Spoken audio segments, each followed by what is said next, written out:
Bienvenidos a esta nueva emisión de Conversaciones en la Nación. Hoy nos visita Joaquín de la Torre, ministro de Gobierno de la provincia de Buenos Aires. Bueno, Joaquín, bienvenido. Muchas gracias. Buenas tardes, por estar gracias acá. por invitarnos. No, por favor. ¿Qué te pidió María Eugenia Vidal cuando te convocó al gobierno, primero como ministro de Producción y ahora? Y en todo caso, ¿qué diferencias ves entre los dos cargos, ¿no?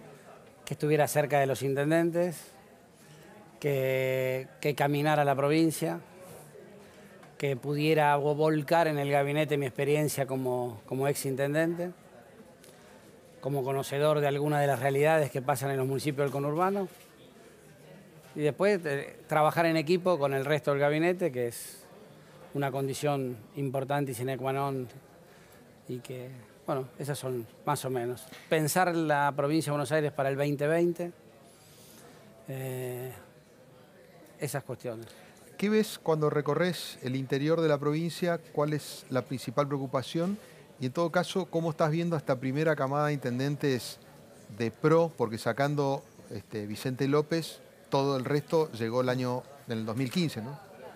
Yo creo que están pasando por el proceso lógico de aprendizaje que nos tocó pasar a todos. Digo, yo siempre les digo a los intendentes, y lo digo en todos lados, yo no hace mucho fui intendente nuevo, hace 9 años. En San Miguel, ¿no? En San Miguel, a la audiencia. San Miguel, y yo sé lo que me costó esos primeros 16 meses.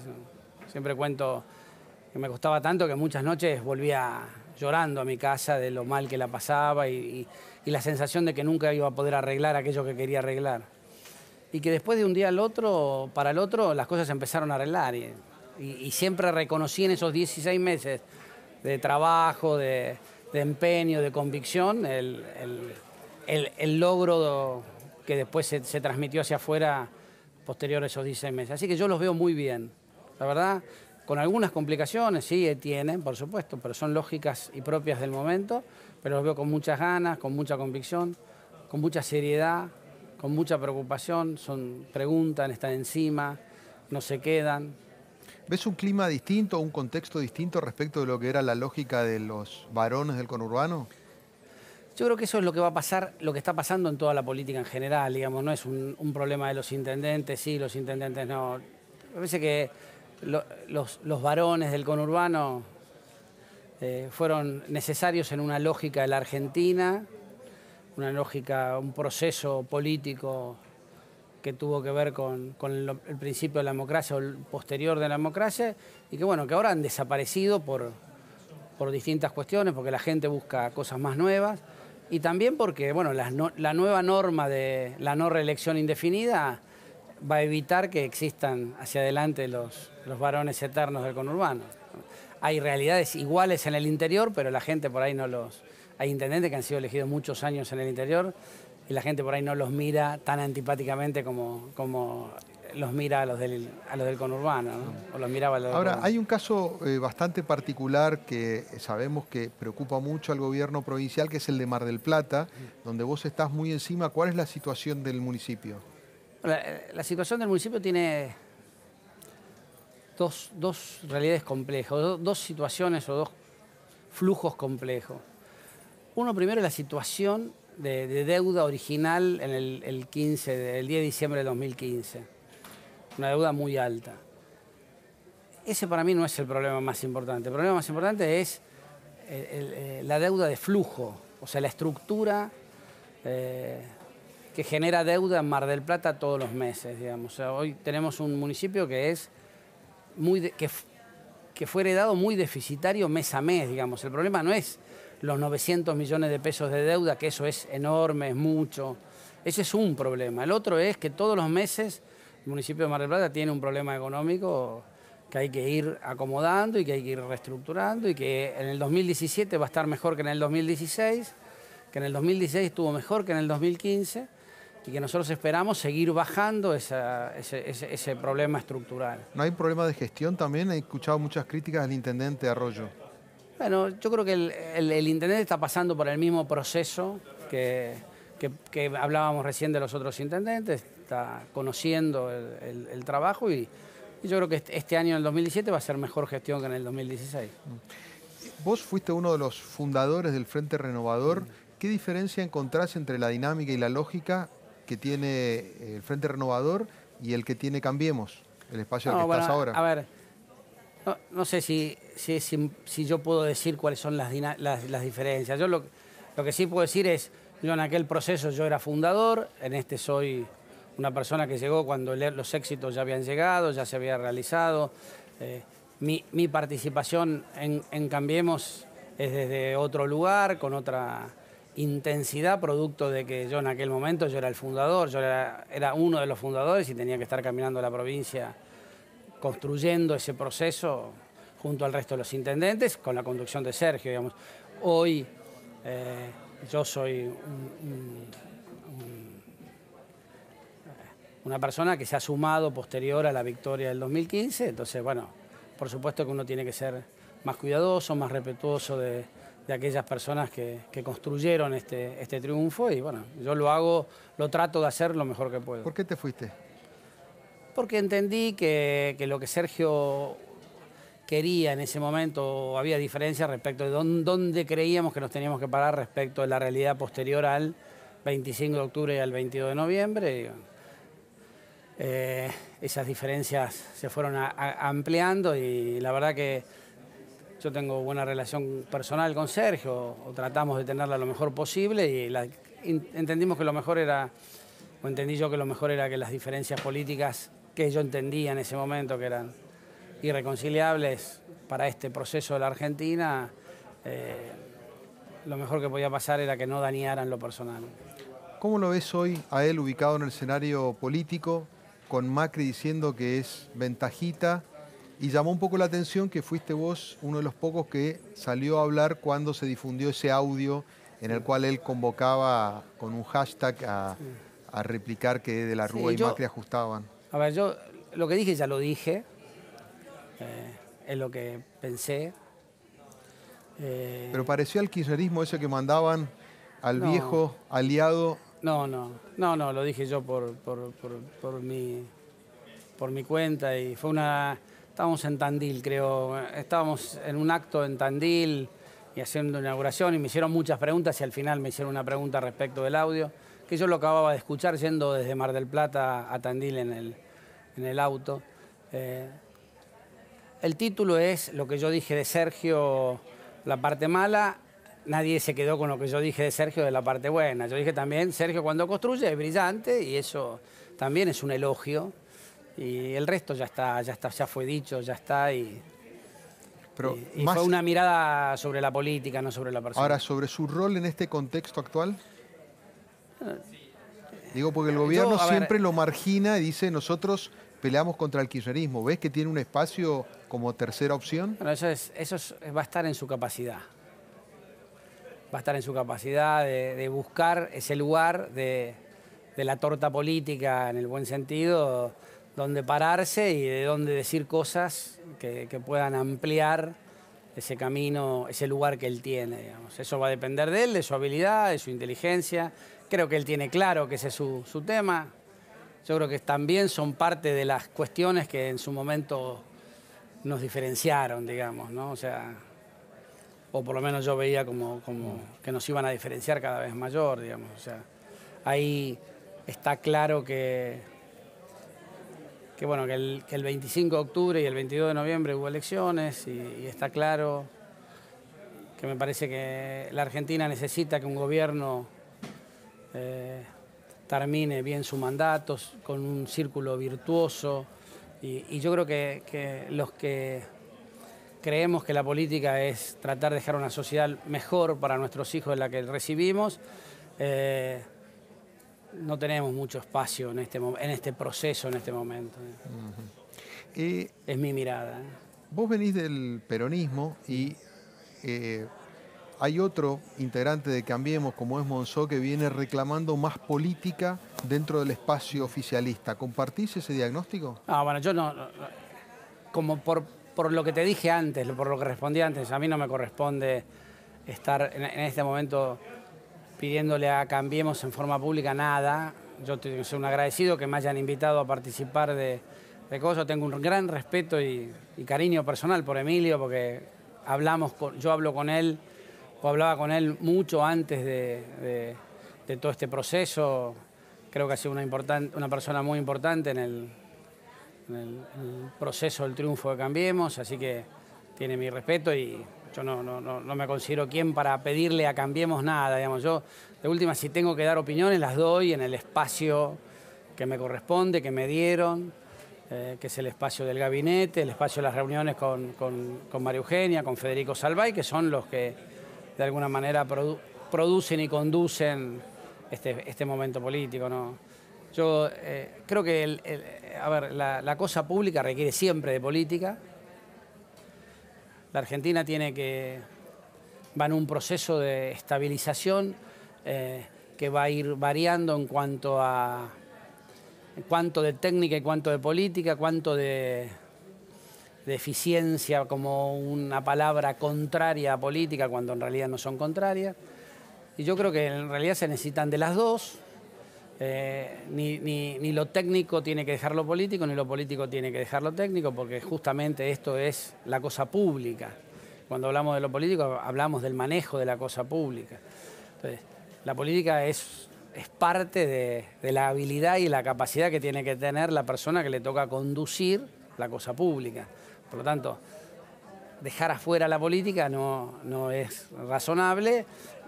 La Argentina ha soportado o soporta hoy como situación compleja el haber dejado muchos años lo técnico de lado, digamos, ¿no? Los argentinos, los políticos argentinos tenían un solo enemigo, que no era la pobreza, que era el que tenía que ser, eran las estadísticas.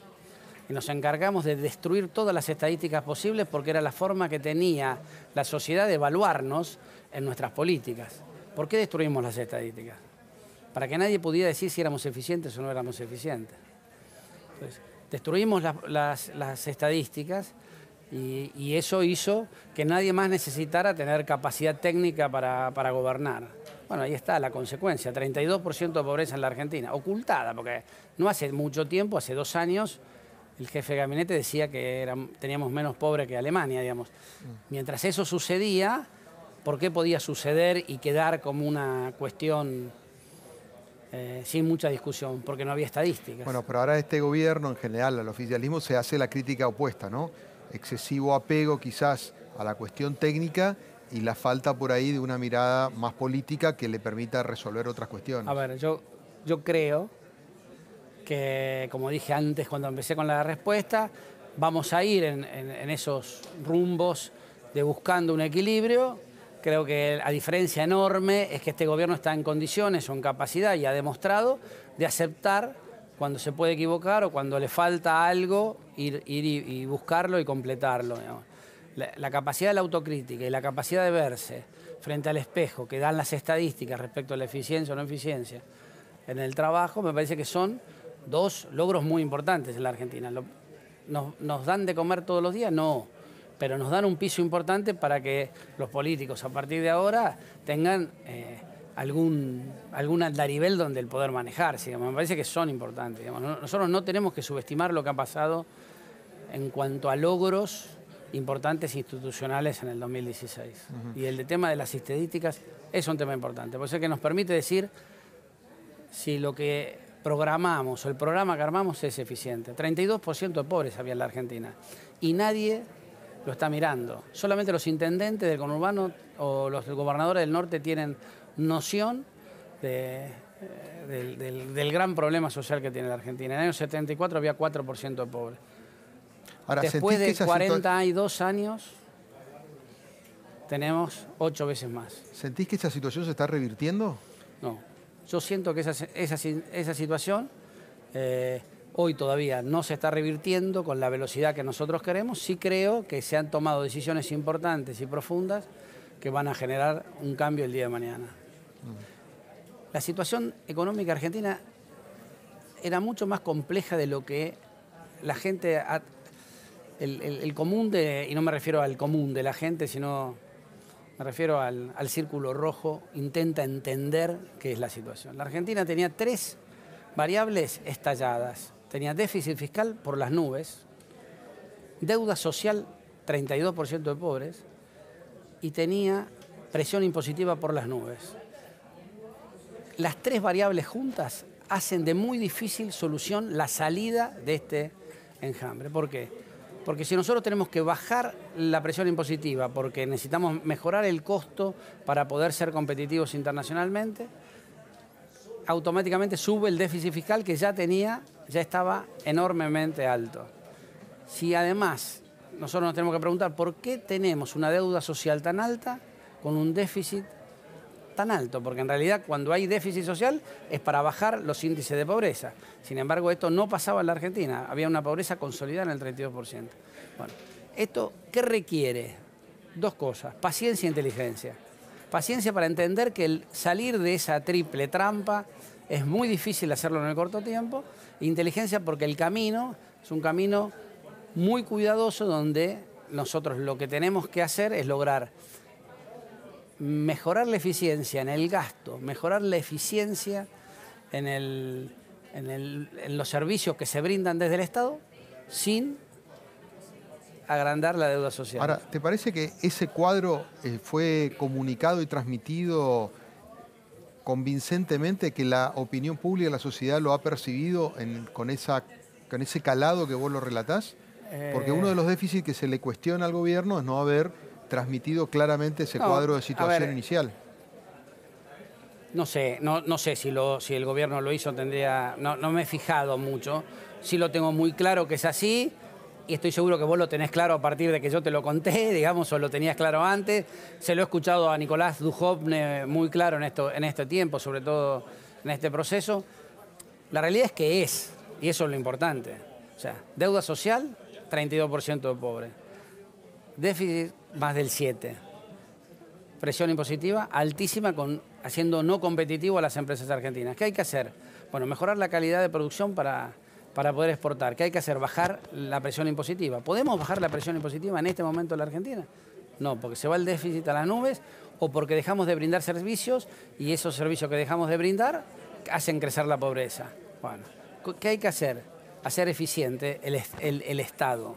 O sea, dar la misma cantidad de servicios, pero mejor dados y con menos costo.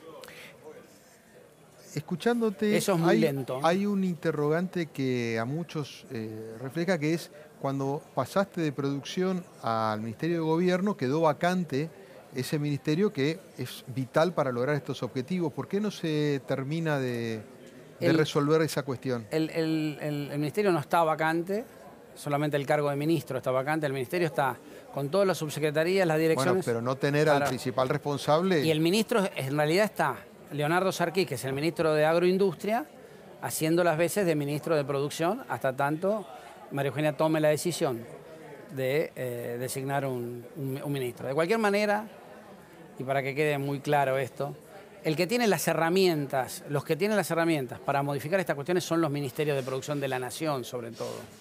Y el Ministerio de Trabajo de la Nación, el Ministerio de Economía de la Nación. El Ministerio de Producción de la Nación es un ministerio que ayuda desde la provincia, el Ministerio de Producción de la provincia ayuda desde la provincia a hacer los contactos y las relaciones con las cámaras. Se puede subsanar quizás la cuestión funcional, pero hay una cuestión quizás gestual, que es decir, si uno no tiene ministro, es como cuando tiene una embajada vacante, ¿no? Desde el día que dejé estar yo, estuvo Leonardo Sarquís a cargo del ministerio y está a cargo de los dos ministerios. O sea, él lleva adelante, junto con los subsecretarios que eran parte de mi equipo, lleva adelante la tarea. Esta semana se realiza una movilización muy importante de la CGT con otras agrupaciones justamente al Ministerio de Producción Nacional, y una de las demandas fuertes tiene que ver con la apertura de importaciones que, según plantean los gremios, está afectando mucho la producción nacional. ¿Compartís ese diagnóstico? No, yo creo que, para eso lo que hay que hacer es ir a las estadísticas de cuántos bienes entraron y por cuánto dinero entró en el 2015 y cuántos bienes y dinero entró en el 2016. O sea que las miradas son poco importantes. Lo que hay que hacer es ver si lo que entró es más o menos. Y ahí los números te van a mostrar claramente que después del problema de las DEJAI de diciembre, que fue un problema muy grande, muy importante, de diciembre del 2015, producto de la desorganización que había en la aduana, después de eso las importaciones fueron menores en el 2016 que en el 2015.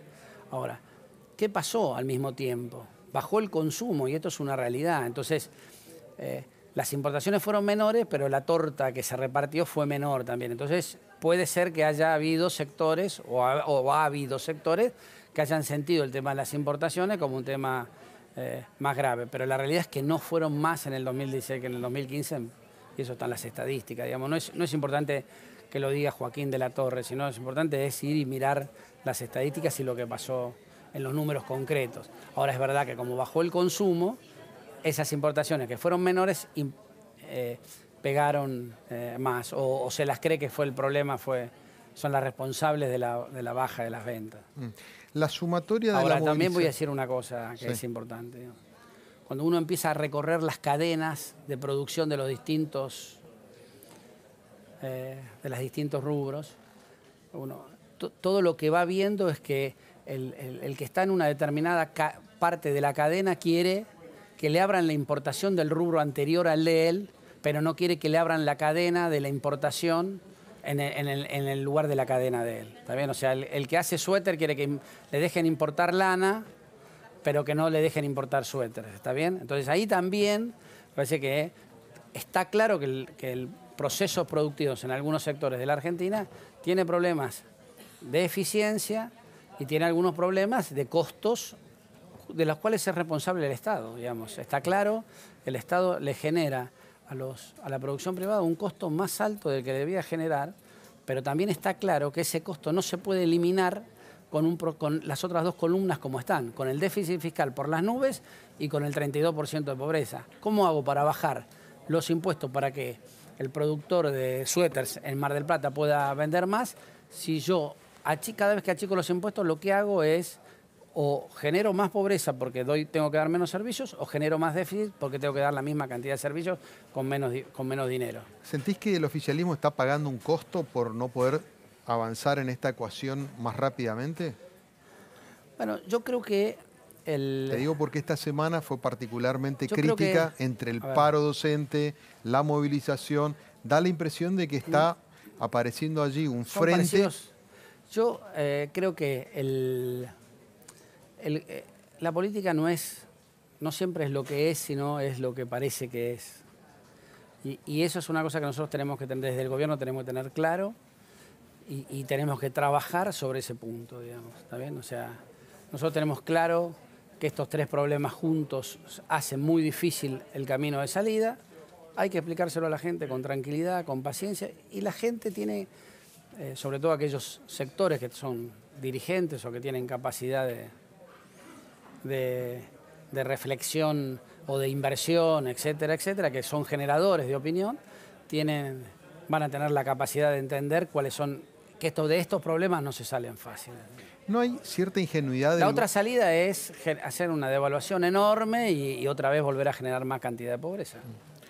Cuando el gobierno resuelve algunos temas a fin del año pasado, por ejemplo, con los gremios, con las obras sociales, la ley de cambio de ganancias, cuando acuerda con los movimientos piqueteros el plan de emergencia social, o sea, cuando hace ese tipo de concesiones y después todos esos grupos 2 o 3 meses después hacen una movilización como la de esta semana, ¿no aparece allí cierta ingenuidad del gobierno en no garantizarse cierta paz social a partir de esas concesiones? Creo que haya habido una manifestación, no es que se haya alterado la paz social, ni mucho menos, ni la creo tan... Por supuesto que hay que estar atento, hay que escuchar, hay que tener oídos, eso hay que hacerlo todos los días de la vida. Cuando uno le toca gobernar tiene que estar cerca de la gente y por lo menos tener las orejas cerca de la gente y los ojos cerca de la gente para escuchar y ver qué es lo que están sintiendo y sufriendo. Eso es una realidad y eso... Después el resto, bueno, el gobierno tiene que escuchar, como tenemos que escuchar, soy parte, tenemos que escuchar y después... como todas las noches de nuestras vidas, ¿no? Revisar lo que hicimos, mirar lo que hicimos bien, continuar y corregir aquello que nosotros entendemos que hemos generado algo que no pueda estar bien, pero digamos, eso lo tenemos que hacer, haya manifestación, no haya manifestación. Joaquín, te agradecemos mucho la participación en este espacio. Muy amable. Gracias a ustedes.